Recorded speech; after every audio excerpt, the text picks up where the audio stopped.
ಮತ್ತು ಈಗ ಬಂದಂಥ ಹೊಸ ವಿಷಯಗಳನ್ನು ಗಮನಿಸಿದಾಗ ನಿಶ್ಚಿತವಾಗಿಯೂ ಒಂದು ಭರವಸೆ ಮೂಡ್ತಾ ಇದೆ. ಯಾರಿಗೆ?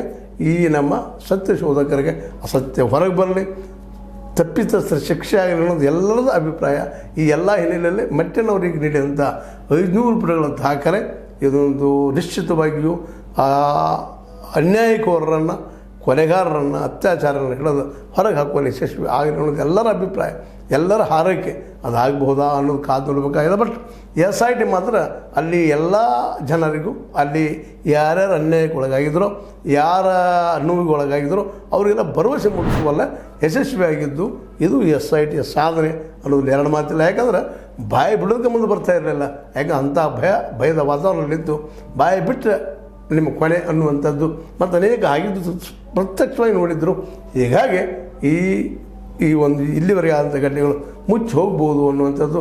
ಜೊತೆಗೆ SIT ಈ ನೇಮಿಸಂಥ ಈ ನಮ್ಮ ಏನಪ್ಪ ಮುಖವಾಡದ ವ್ಯಕ್ತಿ ಅವರು ಸಹ ಕೆಲವರು ಲಾಸ್ಟಿಗೆ ಬಂದು ಇಲ್ಲ ಸುಳ್ಳು ಹಾಗೆ ಹೀಗೆ ಹೇಳಿದ್ರಂತ ಸುದ್ದಿಗಳು ಬರೋದು ನೋಡಿದಾಗ ಇದು ಮುಚ್ಚಿ ಹೋಯ್ತೆ ಅನ್ನುವಂಥ ಒಂದು ನಿರಾಶೆ ಮೂಡಿದ ಸಂದರ್ಭದಲ್ಲಿ ಈ ಮಟ್ಟೆನವರು ಇನ್ನುಳಿದ ನಮ್ಮ ವಕೀಲರು, ಅದೇ ಕಾಲಕ್ಕೆ ಸುಪ್ರೀಂ ಕೋರ್ಟದ ಜಡ್ಜಸ್, ರಿಟೈರ್ಡ್ ಜಡ್ಜಸ್ ಇವರೆಲ್ಲರೂ ಆಸಕ್ತಿ ತೆಗೆದುಕೊಂಡು ಈ ಕೇಸ್ಗಳನ್ನು ಮತ್ತೆ ಪುನರಪಿ ಜಾಗೃತಗೊಳಿಸಿ ತನಿಖೆ ಹತ್ತು ಒಯ್ಯೋದನ್ನು ಗಮನಿಸಿದಾಗ ಇದು ಒಳ್ಳೆಯ ಡೆವಲಪ್ಮೆಂಟು ಸತ್ಯ ಹೊರಗೆ ಬರ್ತದೆ ಅಂತ ಹೇಳ್ತಾ ಮತ್ತೇನು ಡೆವಲಪ್ ಆಗ್ತದೆ ಅಂತ ಮಾತಾಡೋಣ ಅಂತೇಳಿ ನನಗನಿಸಿದ. ಈಗ ಬಂದಂಥ ಸುದ್ದಿಗಳ ಮೇಲೆ ಒಂದಿಷ್ಟು ನನ್ನ ಎರಡು ಮಾತುಗಳು ನಿಮ್ಮ ಲೈಕ್ ಆಗಿರ್ಬೋದು. ಲೈಕ್ ಮಾಡಿ, ಶೇರ್ ಮಾಡಿ, ಕಮೆಂಟ್ ಮಾಡಿ, ಜೊತೆಗೆ ಸಬ್ಸ್ಕ್ರೈಬ್ ಆಗೋದು ನಿಲ್ಲಿಸಬೇಡ್ರಿ. S60 ನ್ಯೂಸ್ ಅರ್ಥ ಸೀತಾರಾಮ್, ಇದು ಸತ್ಯದ ಕೈಗಂಡೆ ವಂದನೆಗಳು.